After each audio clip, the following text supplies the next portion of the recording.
Now I want to dive into some of that expertise as the quiz queen that you are.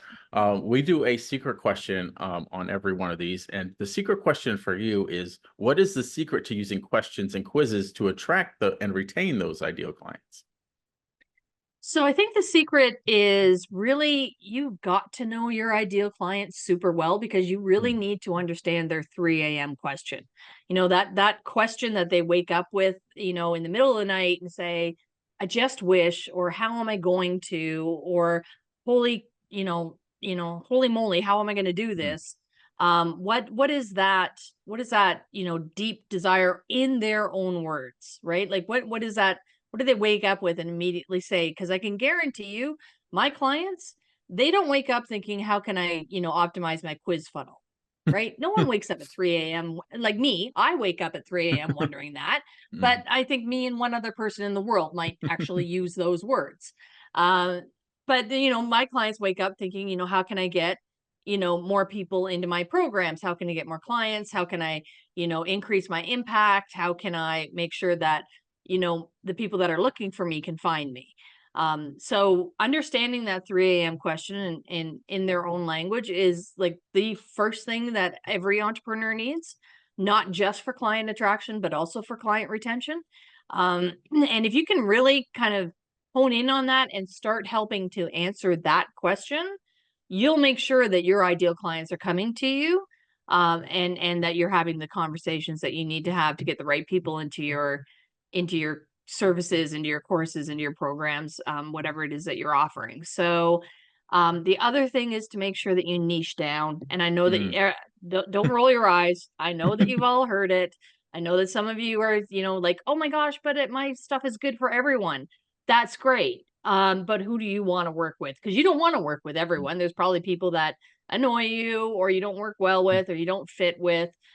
So, even though your product may serve everyone, who do you want to work with?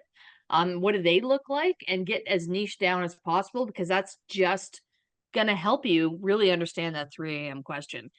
If you have more than one 3 a.m. question that your clients are asking, then you've probably not niched down far enough. Mm. Wow. Yeah, that's really good. Um, and I'm just thinking the 3 a.m. question, if you're asking that question, your your offer can cater to that solution.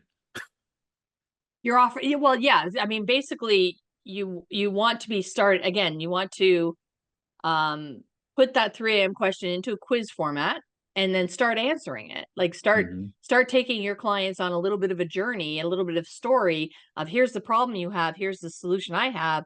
Let's ask a couple of questions to get to know each other better, so that I can make sure the solution I have actually matches for what you need.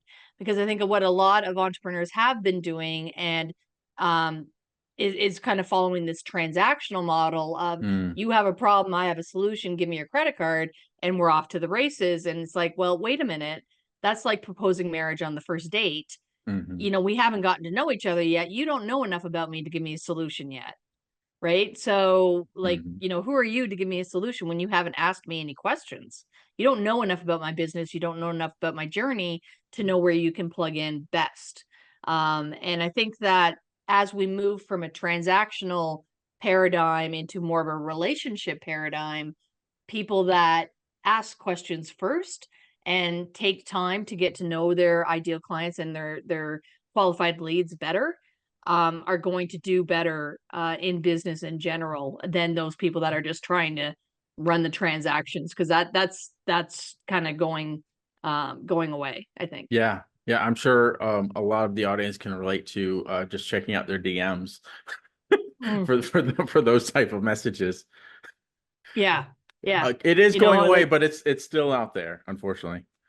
it is still out there, but the way to get ahead of the curve and get ahead of where the trend is going to be going, is to move away from that languaging, and that, Yeah.